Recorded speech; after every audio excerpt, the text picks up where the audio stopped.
देखिए, पार्टी की जो जहाँ तक बात है तो पार्टी में तो अभी हम बिल्कुल न्यूट्रल हैं, किसी पार्टी में नहीं। देखिए, पार्टी की जो जहाँ तक बात है तो पार्टी में तो अभी हम बिल्कुल न्यूट्रल हैं, किसी पार्टी में नहीं।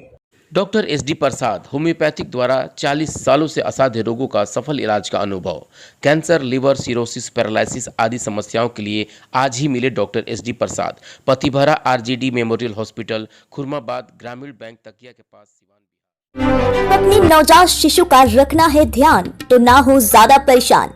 आज ही पहुंचे SS maternity and child care, Delhi के सफदरगंज अस्पताल में अनुभव प्राप्त डॉक्टर सदर आलम से मिले।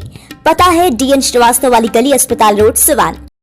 इस बार बिहार कोटे से राज्यसभा की जो सीटों का चुनाव हुआ, उस चुनाव में सबसे ज्यादा जो नूरा कुश्ती देखने को मिली वो राष्ट्रीय जनता दल में थी। राष्ट्रीय जनता दल का समीकरण ही बिल्कुल बिगड़ गया, खास करके सिवान के राजद नेत्री हिना साहब को लेकर के। हालांकि पार्टी जिस तरीके से लोगों के उम्मीदों पे खरी नहीं उतरी, जैसे लोग ये कह रहे हैं, लोगों की उम्मीद थी खास करके हिना साहब के समर्थक और पूर्व सांसद डॉक्टर मोहम्मद शहाबुद्दीन साहब के समर्थकों को कि इस बार राष्ट्रीय जनता दल हिना साहब को राज्यसभा भेज करके शहाबुद्दीन साहब के निधन से कहीं ना कहीं एक सहानुभूति के तौर पे पार्टी हिना साहब को एक उचित सम्मान देगी।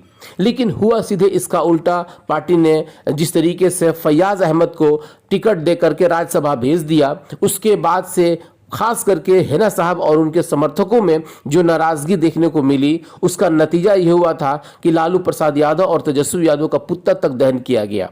हालांकि उस वक्त मीडिया से बात करते हुए हिना साहब ने साफ तौर पे कहा था कि जब समय आएगा तो हम अपना उचित कदम उठाएंगे, फिलहाल हम अपने लोगों से मिलेंगे और मिलने के बाद उन लोगों के बातों को अमल किया जाएगा। उसके बाद वो बिल्कुल खामोशी थी। लोग ये समझ रहे थे कि क्या वजह है कि हिना साहब का कोई बयान नहीं आ रहा है। लेकिन आज जिस तरीके से बेदारी कारवां के अध्यक्ष नजर आलम जब सिवान आए तो उन्होंने हिना साहब से मिला और मिलने के बाद खास करके हिना साहब ने जो मीडिया से जो बात किया, आज जिस बयान को उन्होंने दिया, उस बयान ने पूरे बिहार की राजनीति में फिर से एक बार भूचाल मचाने के लिए वो काफ़ी है।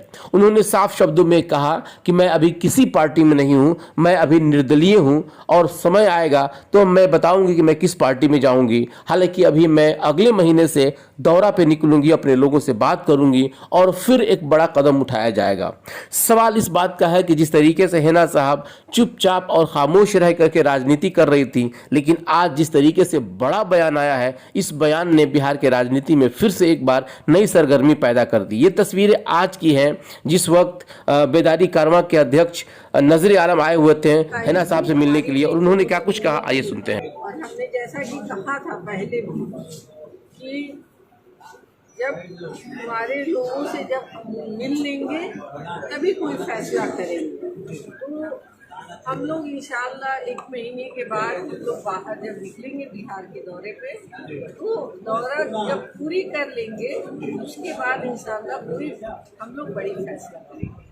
तो मैडम, बिहार दौरा कब से शुरुआत होगी और क्या कुछ मैसेज देंगी हम तमाम बिहार वासियों से? ये बिहार वासियों को हम यही मैसेज देंगे कि हमारी दुख की घड़ी में आप लोग हमारे साथ हैं। आप लोगों का बहुत बहुत शुक्रिया और इंशाअल्लाह जब तक मैं हूँ आप लोगों के साथ हूँ।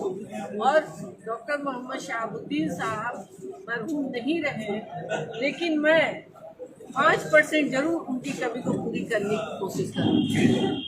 मैडम, कार्यकर्ताओं की डिमांड है कि अब इस पार्टी में रहना ठीक नहीं है, तो आगे क्या कुछ आप लोग का निर्णय है? देखिए, पार्टी की जो जहाँ तक बात है तो पार्टी में तो अभी हम बिल्कुल न्यूट्रल हैं, किसी पार्टी में नहीं। अभी हम अपने घर पे बैठे हुए हैं तो इसको क्या कहेंगे, न्यूट्रल हैं। इसलिए फैसला तो हम लोग सब मिल के करेंगे, लेकिन अभी